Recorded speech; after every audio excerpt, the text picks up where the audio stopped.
Hello, everyone, and welcome to my presentation on changing hearts and minds through service and immersion learning in Quito, Ecuador. My name is Joe Cusson. First of all, thank you for all your feedback on my initial presentation. Based on your feedback to that video, I have made my visual presentation more dynamic and colorful.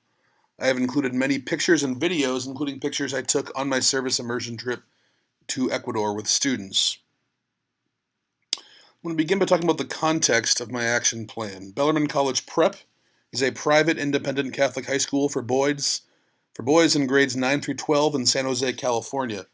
Tuition is $19,665 per year, and 75% of the student body pays full tuition, with 25% receiving financial aid on a bell curve from 25% tuition remission to full tuition remission. Financial aid comes mostly from the school's sizable endowment of more than $55 million, which is maintained by several full-time development personnel.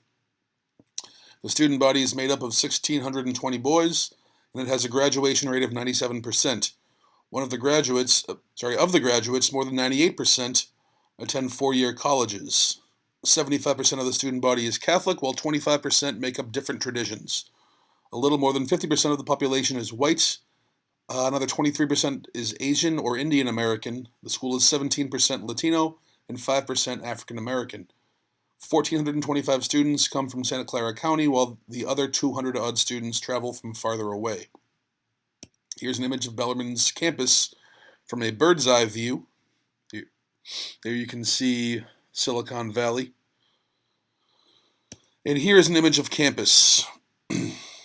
The Bellarmine Immersion Program is comprised of 19 trips in which students attempt to serve and walk alongside the poor. These immersion trips are attended mostly by juniors and seniors, with some mature sophomores accepted as well. In some cases, this service learning is done locally. Students spend weekends learning about the lives of the homeless in San Jose or San Francisco.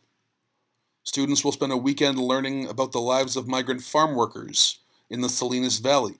But students also go all over the world and the country to have this type of service learning experience.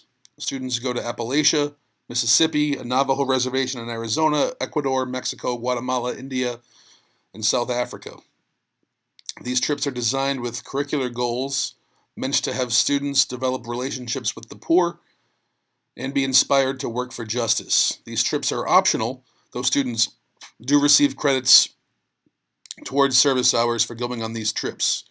All students must complete 75 hours of community service before graduation over the course of 4 years. Most of the trips are for small groups between 6 and 12 students, but there are some larger trips. A few take up to 25, and one takes up to 45. This summer, I have taken a group of students to Quito, Ecuador, to do service at the Working Boys Center, a Catholic organization which serves the poor children of Quito. Bellarmine students have been well prepared for this trip by learning about the economic and social context present in Ecuador, in Quito in particularly. During the week, the group of 8 students will met nightly to reflect upon experiences. This summer, we have 2 meetings scheduled to debrief our experiences at the end of the summer. These will be the 2 contexts for my study. I will get student feedback during the small group discussion process as well as the debrief meetings after our return. This video, embedded in the presentation, will help you to learn more about the Working Boys Center. Que no sabíamos nada nosotros.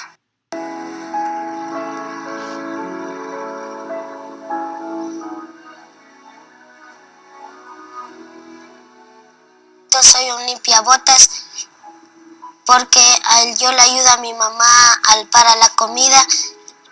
Yo no sabía ni leer ni escribir y ahora ya puedo leer, escribir, sumar. Que no sabíamos nada nosotros. Cuando ingresamos allá no sabíamos nada.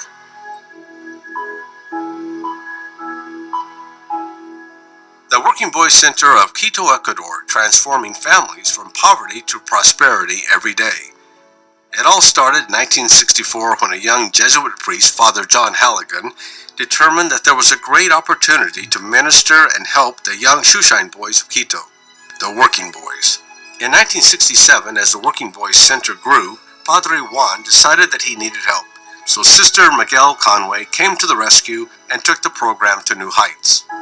For 45 years now, the Padre and the Madre have changed the lives of over 6,000 families by providing nutrition, medical care, dental care, and education, and at the same time, teaching and instilling the 10 core values.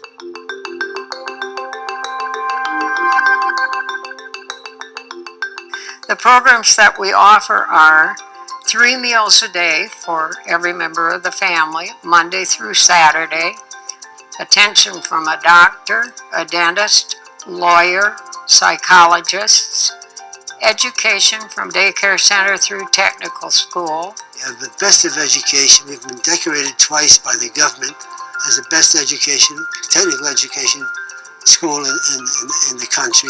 In the technical school and adult education, we offer carpentry, metal mechanics, industrial mechanics, auto mechanics, sewing, baking, cosmetology or beauty care, sales and marketing. We also have special education for children who can be mainstreamed and a separate special education program for challenged children. Those are the things that we offer to the young people and the parents. Well, the whole family, because you start with daycare. And then, of course, we have Mass every day for those who want to come. Whatever a family would have, you know.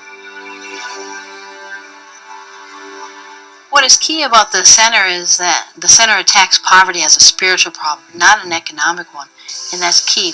People need to have some self-esteem. And through our educational programs, they do have self-esteem and can get themselves out of poverty and help others to get out of poverty. They're learning that, yes, you should work. It's good, you contribute to society, but you should save money. You don't just work to spend every penny you've got to think of the future. When the families first come to us, they live in a one-room dwelling and they don't have much hope of getting out of that. And so with the savings program that we have, they can save up, they can buy their property. And with the Minga program, each family one Sunday a month helps another family build their house. So there's hope. They know within 5 years, they will probably have their own home on their own land. Every single one of the persons who graduates from our programs has found a good paying job. Franklin, who has a beautiful bakery of his own, came here and was the doorman. He was minding the door and saw everybody else coming in and having a future, asked if he could join, subsequently did. Todo esto es de ellos realmente, no mío. Es muy grato acordarse, ¿no?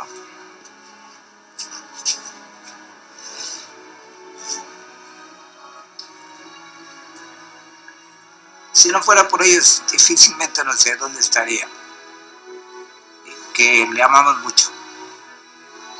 Sí, no, amarles es poquísimo, es una palabra que no existe. Pero es mucho amor y realmente son demasiado hermosos. But if we're going to have a tomorrow, we need to enlarge our family even more. We need for people to become conscious of what you would need to put up a building and help us make it happen, because that way the center will prepare people to prepare others.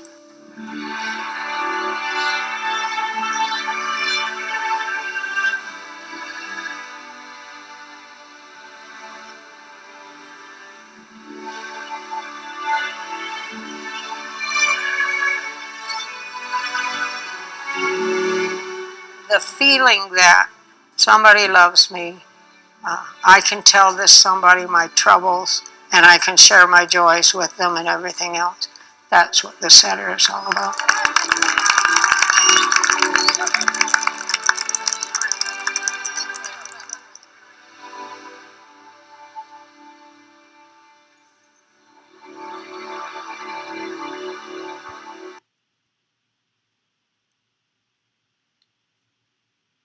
So that's a little bit about the Working Boys Center. The center serves the families of 400 working boys and girls in Quito, more than 2,000 persons in total from marginal neighborhoods from the south, center, and north of the city. Over 250 children 5 years of age and under, and over 600 school-aged children, and roughly 450 teenagers. Many of these groups of students are brothers and sisters. The center also serves about 650 parents. Before joining the Working Boys Center, 60% of families lived in single-room homes, and after graduation, this figure went down to 2.9%. About 29% now live in apartments, and about 70% now live in houses. The goal of Bellarmine's immersion trip here is for students to see the work being done at the center, develop relationships with those being served, and by so doing, develop attitudes, habits, and dispositions which will contribute to an overall service-mindedness of the students.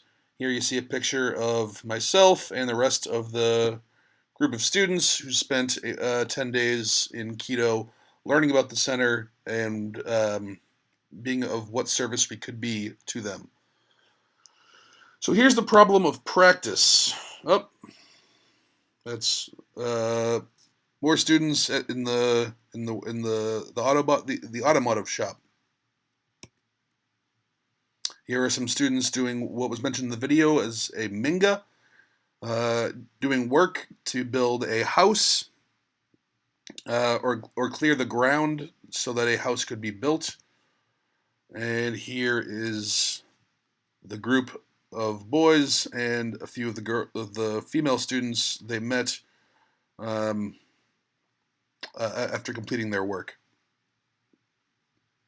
And here are some Ecuadorian students learning how to take a selfie. Okay, here's the problem of practice.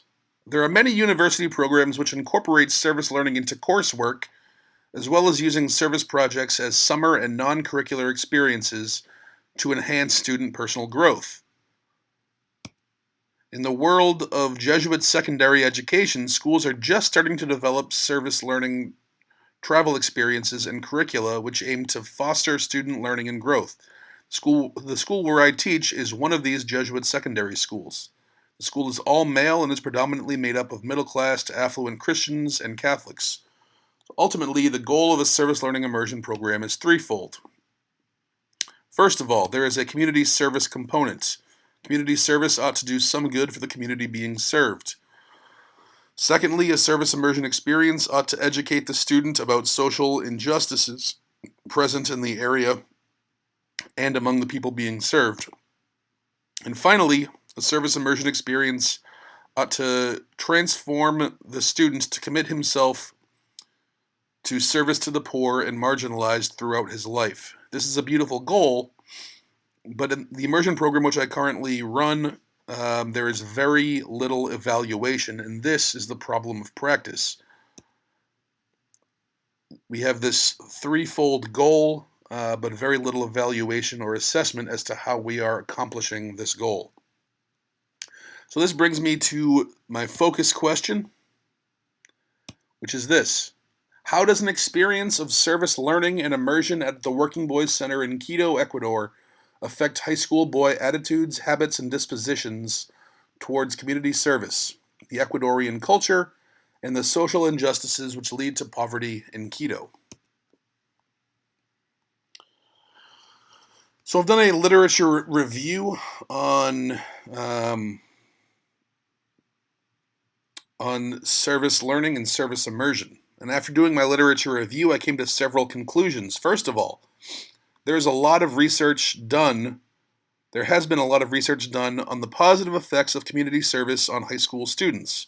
Community service has a strong correlation with higher academic achievement, stronger social ability, and more heavy civic engagement. Furthermore, there is a lot of research that has been done on the effect of domestic and international service learning and immersion trips for university students. However, there is very little research done on the effect of domestic and international service trips for high school students. I believe that my research, if it can become generalizable, can be duplicated at other schools and could potentially break new ground in the field.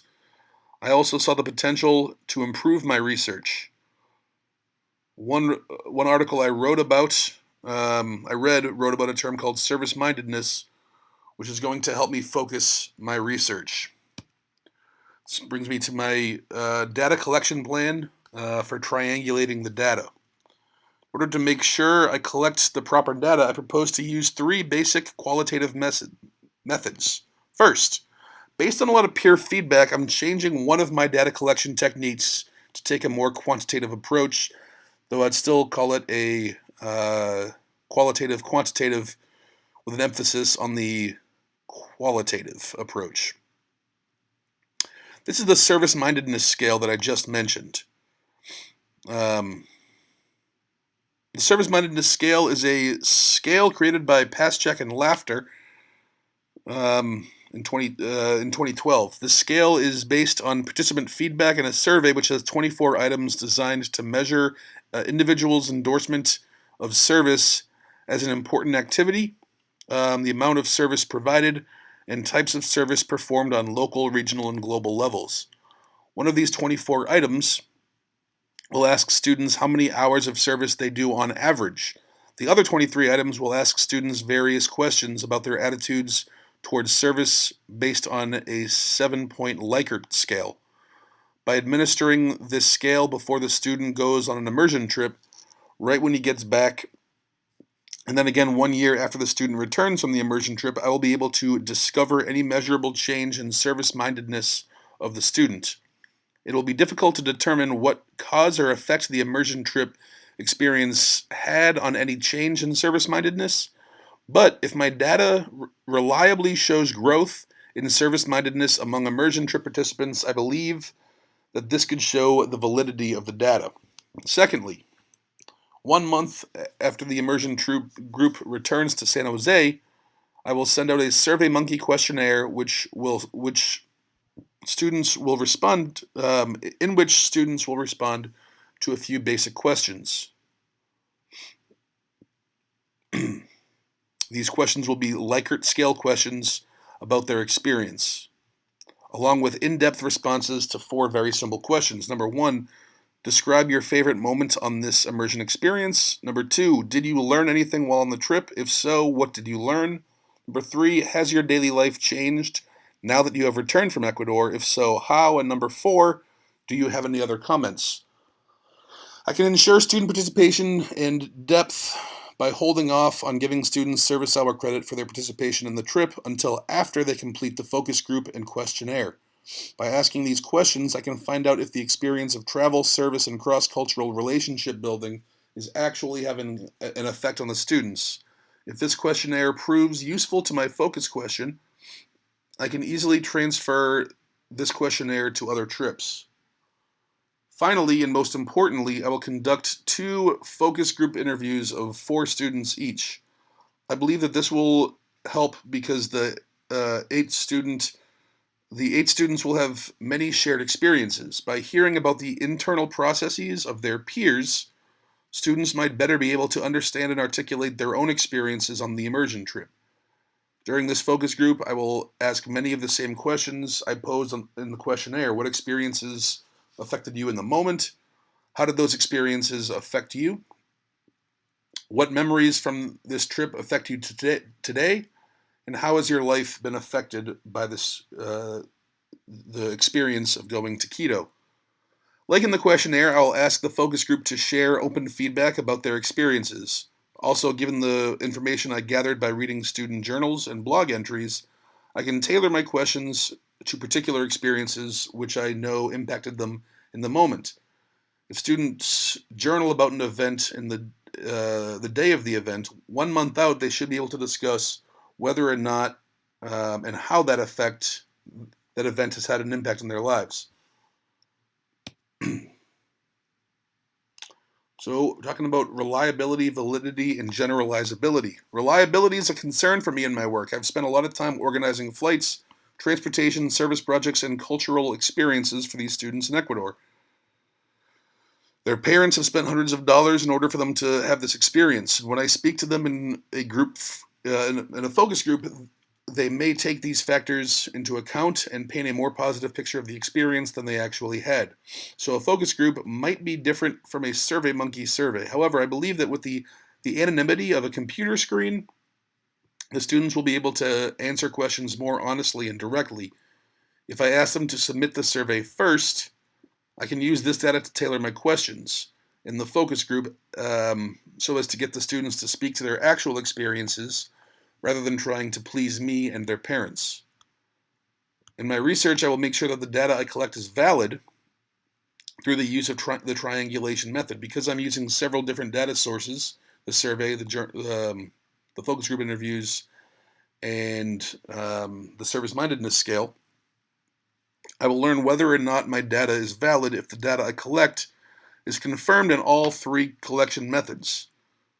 The anonymous nature of the survey, the quantitative nature of the service-mindedness scale, and the interpersonal nature of the focus group interview will complement one another. Students who forget an experience when filling out a survey might remember that experience in a focus group. Students who are afraid to speak about the experience poorly during a focus group might be more willing to share negative thoughts in a survey. If this focus group proves helpful, it can be easily replicated to other trips. I could also organize a heterogeneous focus group, which includes student participants from many different trips, and allow them to share their experiences. This might help me better to understand the kinds of experiences which lead to a change in attitudes, habits, and dispositions. And finally, here are the sources and references I made during this presentation. Thank you all for watching, and I appreciate any feedback you could give me very much. Have a good day.